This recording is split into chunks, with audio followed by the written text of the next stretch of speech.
This is the first chapter of economics, which is economics and introduction. Economics आपके लिए एक नया subject है 11th स्टैंडर्ड में, just like accountancy, statistics and business administration. इस chapter में हम लोग इकोनॉमिक्स का देखेंगे कि इकोनॉमिक्स का वर्ड कहाँ से आया, इंडिया में वो कैसे आया, वेस्टर्न कंट्रीज़ में वो कैसे आया, और हम लोग उसके डेटास को जो हमें इकोनॉमिक्स के मिलते हैं उसको हम लोग प्रेजेंट कैसे करेंगे और उसको हम लोग कैसे इंटरप्रेट करेंगे, और इकोनॉमिक्स के advantages. So let's get started. Okay, the meaning of the word economics, हम लोग इकोनॉमिक्स को इंडिया में बोलते हैं अर्थशास्त्र, जो संस्कृत से डिराइव्ड हुआ है वर्ड अर्थ. अर्थ का मतलब होता है पर्पस या तो गोल. कोई भी चीज़, अगर हम कोई बेनिफिट अपने स्वार्थ के लिए, किसी भी चीज़ से हमें कुछ मिलने वाला होता है, उसे हम बोलते हैं अर्थ. ठीक है. सो अर्थशास्त्र संस्कृत में बोला जाता है साइंस ऑफ बेनिफिट और purpose in practical life. It describes the purpose of human behaviour is to seek the benefit. अर्थशास्त्र हमें बताता है कि ह्यूमन का जो बिहेवियर है, जो हम इंसान हैं, वो हम लोग कोई भी काम करते हैं वो हम लोग हमारे बेनिफिट्स के लिए ही करते हैं. ठीक है. आज अगर आप अपने फ्रेंड से नॉर्मली बात भी कर रहे हो तो आप सोचते हो कि ठीक है, ये मेरा फ्रेंड है, इससे मैं बात कर रहा हूँ, आज इसकी मैंने हेल्प करी, सो बाई चांस अगर मुझे कोई भी टाइम होगा तो वो मेरी हेल्प करेगा. हमने हमने क्या किया, कोई भी काम, हमने एक काम किया जिसके बारे में भी हम सोच रहे हैं कि हमें आगे जाके उसका बेनिफिट मिलने वाला है. ठीक है. आज अगर हम लोग देते हैं ना, कि बोलते हैं कि अगर तुम गरीब का 10 रुपीज़ दोगे तो वो 100 रुपीज़ करके, या नेकी करोगे तो आपको कुछ मिलेगा डोनेशन करने से या कुछ. सो अभी वो भी चीज़ क्या कर रहे हैं, हम लोग अपने बेनिफिट के लिए ही करते हैं indirectly. So that's known as अर्थशास्त्र. अगर हम लोग कोई भी चीज़ अगर हमारे बेनिफिट के लिए करते हैं तो वो आता है अर्थशास्त्र में. और हम लोग ह्यूमन हैं तो हम लोग हर काम हमारे बेनिफिट्स के लिए ही करते हैं. अर्थशास्त्र की तो हमने बात कर ली. अभी वर्ड आता है इकोनॉमिक्स. इकोनॉमिक्स एक इंग्लिश वर्ड है जो ग्रीक वर्ड ऑक्यूनोमस से आया हुआ है. ऑक्यूनोमस को अगर हम डिवाइड करते हैं तो आता है ऑकीस प्लस नॉमस. ऑकीस मतलब होता है हाउस होल्ड और नॉमस मतलब होता है मैनेजमेंट. तो अगर हम घर को मैनेज करते हैं, management of household is known as oikonomos. अगर आपके पास 10,000 रुपीज़ है, आपको पूरा मंथ अगर आपका घर चलाना है, सो आप क्या करोगे, इतनी दाल लानी है, इतने चावल लाने हैं, को इतना, मेड को इतना पेमेंट करना है, इलेक्ट्रिसिटी का बिल इतना भरना है, गैस का बिल इतना भरना है, पानी का बिल इतना भरना है, मेंटेनेंस इतना भरना है. सो आप उस 10,000 को अलग अलग जगह पे आप डालते हो. So you are managing your house. Okay. That's known as oikonomos, which is means economics. Economics का मतलब होता है सिर्फ हाउस होल्ड का, मतलब इतना नहीं होता है कि आपका घर.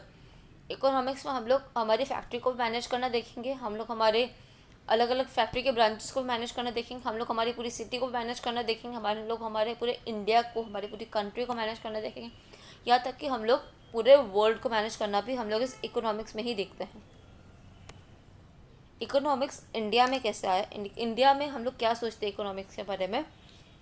इकोनॉमिक्स इंडिया में अप्रॉक्स काफ़ी सालों पहले आया हुआ है. इंडिया की हिस्ट्री काफ़ी पुरानी है, 5,000 ईयर्स पुरानी है इंडिया की हिस्ट्री.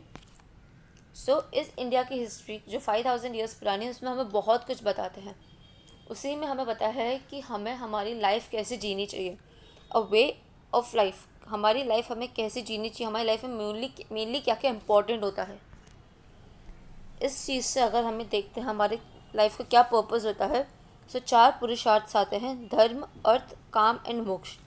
धर्म में आता है राइटनेस या ड्यूटी, कौन सी चीज़ राइट है, कौन सी चीज़ रॉन्ग है. सो वो हम लोग उसको देखते हैं धर्म में. अर्थ में देखते हैं कि पर्पस, बेनिफिट या वेल्थ, कि कोई भी चीज़ अगर हम लोग कर रहे हैं तो उससे हमें क्या बेनिफिट मिलेगा. काम मतलब हमारे डिज़ायर्स. अगर आपके पास 10,000 रुपीज़ है हाउस होल्ड चलाने के लिए, आप क्या सोचोगे कि हम लोग मूवीज़ भी तो देख सकते हैं ना, मेरा मन हो रहा है मूवीज़ देखने की, या आप नेटफ्लिक्स का सब्सक्रिप्शन लेने का भी आपका मन करता है. सी, वो आ जाता है हमारा काम, हमारा डिज़ायर, हमें क्या चाहिए, हमें क्या नहीं चाहिए. फिर आता है मोक्ष. मोक्ष को हम बोलते हैं लिबरेशन. उसको हम लोग वो भी बोल सकते हैं फ्रीडम. हमें कोई भी काम करने के लिए हमें फ्रीडम तो चाहिए ना. जैसे हम लोग ने हमारे इंडिया को भी फ्रीडम फ्री किया था. क्यों? क्योंकि हमें फ्रीडम चाहिए हमारी लाइफ जीने के लिए. अगर कोई भी पर्सन आपको 24 आवर्स नैक करेगा कि क्या कर रही है, कहाँ जाना है, वो सब के लिए भी आप नहीं जी पाओगे. You need freedom to think about yourself. See. So dharma, artha, kama and moksha are the four main चीज़ जो लगता था 2500 ईयर्स अगो कि हमें यही चीज़ चाहिए, बट आज तो हमें मोबाइल भी चाहिए, इंटरनेट भी चाहिए, नेटफ्लिक्स भी चाहिए, वीआईपी भी चाहिए, हमें सब कुछ चाहिए। ओके, बट हम लोग पहले के ज़माने में हम लोग ये सिर्फ 4 चीज़ें ही देखते थे कि जीने के लिए। इन 4 चीज़ों में हम लोग इकोनॉमिक्स में पढ़ने वाले, इकोनॉमिक्स कॉन्सेंट्रेटेड है सिर्फ अर्थ के बेसिस पे। जो आया अर्थशास्त्र, जो अर्थ से आया हुआ है। कोई भी चीज़ अगर हम लोग कर रहे हैं बेनिफिट के लिए, हम उसको बोलेंगे इकोनॉमिक एक्टिविटी।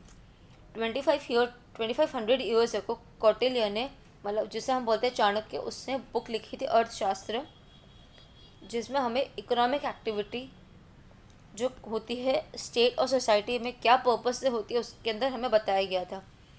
कौटिल्य का इंटेंशन होता है सिर्फ कौटिल्य बोलता है कि ह्यूमन बींग का सिर्फ और सिर्फ इंटेंशन होता है अर्थ से, कोई भी वेल्थ से, ठीक है। चाहे वो वेल्थ हो आपके लिए एक पेंसिल या पेन या एक हाउस या एक लैंड या एक बिल्डिंग, कोई भी चीज़ हो सकती है वो, जिससे आपके शायद सेंटिमेंट्स जुड़े हुए हों, ठीक है। कोई भी चीज़ हो सकती है वो, या तो फिर आपकी एक जॉब जिससे आपकी अर्निंग्स हो रही हो, वो भी आपके लिए एक इकोनॉमिक एक्टिविटी है, क्योंकि आप उस पैसे, आप कोई ना कोई बेनिफिट से आप वो कर रहे हो जो मॉनेटरी बेनिफिट है। सो इकोनॉमिक्स हम लोग बोलेंगे the science explaining the purpose and utility of wealth creation on the earth is called as economics. आप वेल्थ को क्रिएट कैसे करोगे आप, और उस चीज़ को आप यूटिलिटी में कैसे डालोगे, ठीक है। अगर आपके पास ऑरेंज भी है, आप उस ऑरेंज को भी सेल कर सकते हो डायरेक्टली, बट वही ऑरेंज को अगर आप ऑरेंज जूस निकाल के थोड़ा सा काम करके उसके ऊपर उसको मोर यूज़फुल बना सकते हो ना, उस ऑरेंज जूस को, उसको आप ज़्यादा भाव में भी बेच सकते हो। दैट्स नोन एज इकोनॉमिक्स, कि आप इस चीज़ से, इस ऑरेंज से कहाँ से वेल्थ जनरेट कर सकते हो। या तो आप डायरेक्टली उस ऑरेंज को बेच दो, या उस ऑरेंज का जूस निकाल के आप उस ऑरेंज जूस को बेचो। So that's known as economics. Thus, the science explaining the purpose and utility of wealth creation on the earth. इस अर्थ पे कैसे हम वेल्थ निकाल सकते हैं, that's known as economics as per Kautilya, who is also known as Chanakya, जो इसने इस बुक में लिखा हुआ है सारी चीज़ें। अब ये तो बात हो गई हमारे इंडिया की। अब आया था हमारा वर्ड ओकिनोमिक्स, जो दिया था ग्रीक फिलोसोफर एरिस्टोटल ने, ठीक है। उसने सिर्फ ओकिनोमिक्स के बारे में बताया था, मगर जब हमारे यहाँ पे इंडस्ट्रियल रिवॉल्यूशन हुआ उसमें बहुत सारी चीज़ें आ गई थी। पहले क्या होता था कि लोग अपना काम खुद कर लेते थे और पैसे अर्न कर लेते थे, मगर इंडस्ट्रियल रिवॉल्यूशन में सारे काम तो एक ओनर नहीं करता है ना। उसने क्या किया हुआ है, काम डिवाइड किया हुआ है लेबर को, कि पैकिंग का काम तू करेगा, तो अगर प्रोडक्शन की चेकिंग का काम तू करेगा, मैनेज तू करेगा। सो इसमें बहुत सारी चीज़ें आने लग गई।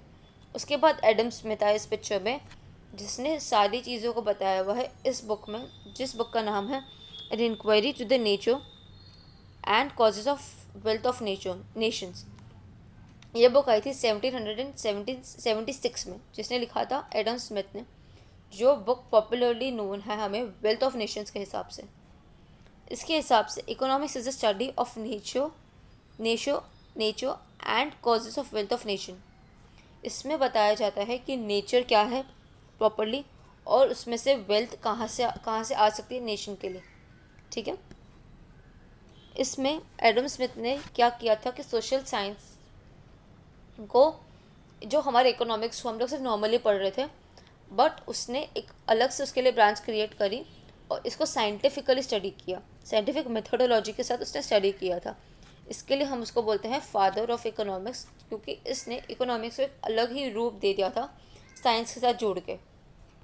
सो this is a book which is known as wealth of nation by Adam Smith. अब एडम स्मिथ का तो ये कहना था, उसने क्या किया था, एक स्मॉलर सेंस में लिया था इकोनॉमिक्स को, बट इकोनॉमिक्स को उसने साइंटिफिकली स्टडी पहली बार किया था। उसके बाद आए थे हमारे एल्फ्रेड मार्शल ने बुक लिखी थी प्रिंसिपल ऑफ इकोनॉमिक्स इन 1890। उस बुक के हिसाब से economics is the study of mankind in the ordinary business of life.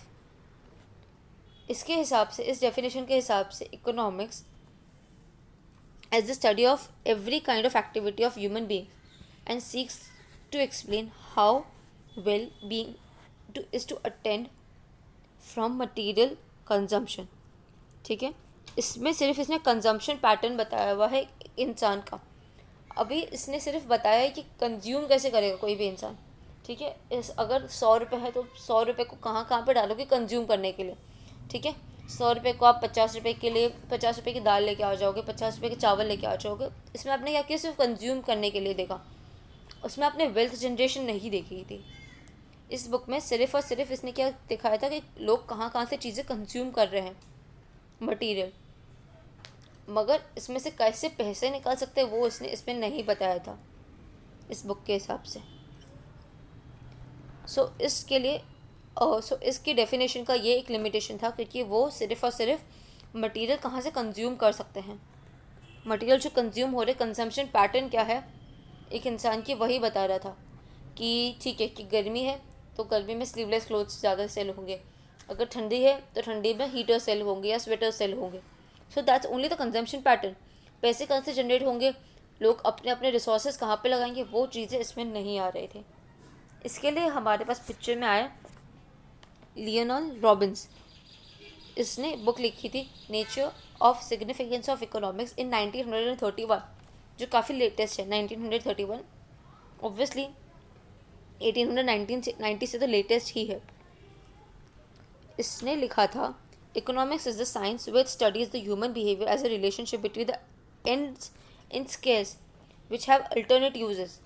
Alternate uses का मतलब आता है कि अगर आपके सामने एक वुड का टुकड़ा है, एक लकड़ी का टुकड़ा है, सो उस लकड़ी के टुकड़े से आप बेड भी बना सकते हैं, आप उसी से चेयर भी बना सकते हैं, उसी से आप टेबल भी बना सकते हैं, उसी से आप कबर्ड भी बना सकते हैं। आपको डिसाइड करना है उस 1 किलो या 10 किलो लकड़े से आप क्या बनाओगे कि आपके पास ज़्यादा पैसे आए। ठीक है ना, वो टुकड़ा तो स्केयर्स ही है ना, मगर उसके क्या है बेनिफिट्स, अल्टरनेट, उसके यूजेस क्या है, अल्टरनेटिव है, आप उसके साथ बहुत कुछ कर सकते हो। इसका रिलेशनशिप बताया हुआ है। The needs of human are unlimited but the resources are limited and have alternative uses. इसने इस बुक में बताया है कि हमारे जो नीड्स हैं वो तो बहुत सारे हैं, हमें ये भी चाहिए, हमें वो भी चाहिए, हमें सब कुछ चाहिए, मगर हमारे रिसोर्सेज क्या होते हैं, हमारे रिसोर्सेज बहुत कम होते हैं। जैसे आप देखते हैं कि ग्लोबल वार्मिंग क्यों हो रही है, कि हमारे पास हमने क्या किया, पेट्रोल को बहुत ही फ्री ले लिया था।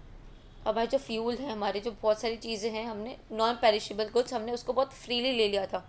हम लोग सोचे थे कि पेट्रोल अगर हम लोग डलवा रहे हैं 100 रुपये का या 80 रुपीज़ का, 70 रुपीज़ का, सो ठीक है, we are paying for it. मगर हम लोग वो नहीं देख रहे हैं कि उस पेट्रोल को अगर हमने एक बार यूज़ कर लिया सो वो चीज़ ख़त्म हो जाती है। उस चीज़ के लिमिटेड, उस चीज़ को अगर हम लोग अगर पेट्रोल अगर हम एक्टिवा में डला के सिर्फ ऐसे नॉर्मली हमारे फ्रेंड से मिलने जा रहे हैं, हम लोग सिर्फ घूम रहे हैं, सो एक वो यूज़ आ गया। मगर वही 100 रुपये का पेट्रोल अगर कोई ऑटो वाला डलवाता है या कोई कार में डलवाता है जो सिर्फ डिलीवरी ऑफ गुड्स कर रहा है, सो वो क्या कर रहा है, उस पेट्रोल को अच्छे से प्रॉपरली यूज़ करके उससे पैसे कमा रहा है। उसी पेट्रोल का जो लिमिटेड है उसके अल्टरनेटिव यूजेस आ गए हमारे पास, वो चीज़ बताई गई है इसने लियोनल रॉबिन्स ने 1931 में। तब जाके हमें पता पड़ा कि ठीक है, हमारे पास चीज़ें बहुत कम हैं मगर हमारे पास उसी चीज़ों को अल्टरनेटिवली यूज़ कर सकते हैं। उसके बाद आते हैं पॉल सैमुएल्सन। पॉल सैमुएल्सन ने बुक लिखी थी foundation of economic analysis in 1947 whenever India got independent. इसमें बताया गया economics is a study of how people and society choose with or without the use of money to employ the scarce productive resources which could have alternative uses to produce various commodity over the time and distribute them for consumption now and in future among various persons and groups in the society. It analyzes the cost benefit of improving patterns of resources allocation. अभी अगर आपके पास 100 rupees है, ठीक है, आपके पास एक choice है कि आप वुडन की चेयर लो या प्लास्टिक की चेयर लो।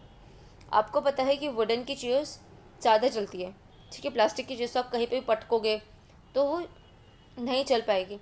आप क्या करोगे, उस 100 रुपये को इन्वेस्ट करोगे उस वुडन की चेयर में जो आपको आज तो काम आएगी ही, मगर आपको बहुत साल बाद में भी काम आएगी वो, ठीक है ना। आज आप क्या सोचते हो, एक फ़ोन ले रहे हो, सो आप सोचते हो कि आप सबसे कम पैसे डालो और उस फ़ोन को आप सालों साल आप यूज़ कर पाओ, ठीक है ना।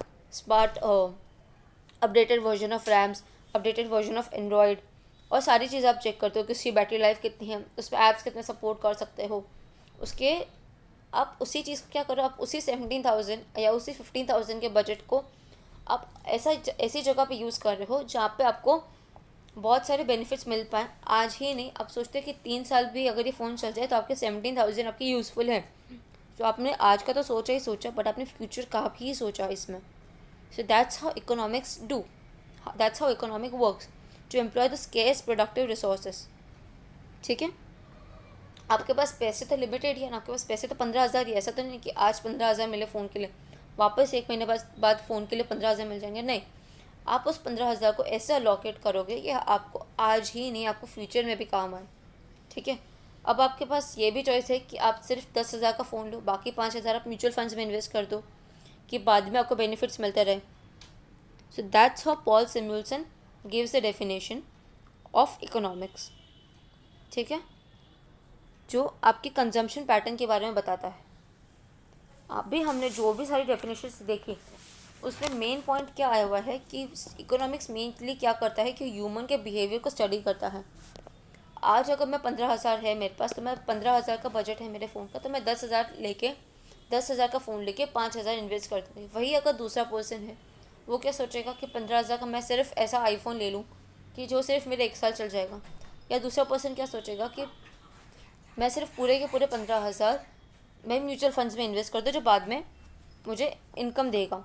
सो that's the human behaviour. So that's we can study, we will study in economics. अभी हम लोग बहुत सारी मेथोडोलॉजीज को भी हम समझते हैं इस इकोनॉमिक्स में। ये सारी अलग अलग मेथड्स ही दी ना अलग अलग पर्सन से, अलग अलग इकोनॉमिस्ट ने। भले हमारे फादर ऑफ इकोनॉमिक्स तो एडम स्मिथ है, बट बहुत सारे लोगों ने, पॉल सैमुअल्सन है, रॉबिन्स है, एल्फ्रेड मार्शल है, उन्होंने हमें बहुत सारी चीज़ें अलग अलग बताई भी है इस इकोनॉमिक्स के related. So definition of economics भले अलग अलग हो, मगर हम लोग ह्यूमन बिहेवियर को ही स्टडी करते हैं most probably, but it's scientific way में इकोनॉमिक्स में। अब हम देखते हैं इकोनॉमिक एक्टिविटी और नॉन इकोनॉमिक एक्टिविटी के बारे में, जो हम पहले भी पढ़ चुके हैं अकाउंटेंसी में। कोई भी काम अगर हम पैसों के लिए करते हैं, कोई भी काम अगर हम पैसों के लिए करते हैं जिससे हमें मॉनेटरी बेनिफिट होने वाला है, उसे हम बोलते हैं इकोनॉमिक एक्टिविटी। बट अगर जो काम अगर हम इकोनॉमिक बेनिफिट जिससे हमें पैसे नहीं मिलने वाले हैं वो करते हैं, तो उसे हम बोलते हैं non economic activity. For example, जिसमें एक ट्रांजैक्शन हो रहा है 1 बैरल ऑयल का पैसों के लिए, so that's an economic activity. क्यों? इसमें एक्सचेंज ऑफ गुड्स हो रहा है, एक्सचेंज ऑफ सर्विसेज भी एक्सचेंज ऑफ सर्विसेज भी होता है, मगर इसमें क्या हो रहा है, पैसों के लिए ही हो रहा है, कोई भी चीज़ जो हो रही है। So that's known as economic activity. मगर अगर एक मॉम अपने बेटी को या अपने बेटे को ट्रीट कर रही है क्योंकि वो बीमार है, so that's a non economic activity. आप अपने मॉम को कुछ पे नहीं करोगे उसके लिए, बट अगर उसी जगह पे अगर एक नर्स आ रही है आपको दवाई देने के लिए, आपको बाटले चढ़ाने के लिए, जो भी चीज़ आपको ट्रीटमेंट करने के लिए, सो that will B an economic activity. क्यों? क्योंकि आप उसको पैसे देने वाले हो, ठीक है। So that's a difference between economic and non economic activity.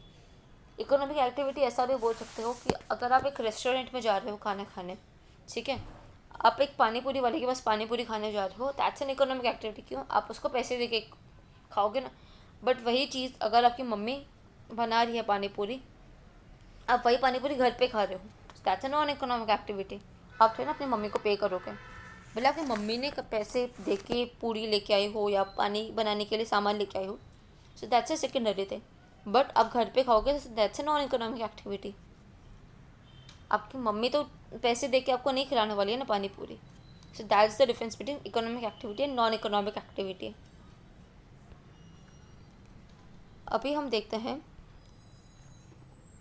Macro economics and micro economics का टर्म। मैक्रो इकोनॉमिक्स आता है एक इट्स अ बिगर टर्म, ठीक है, it's a bigger picture, and micro economics is a smaller picture. Let's understand this micro economics and macro economics with an example.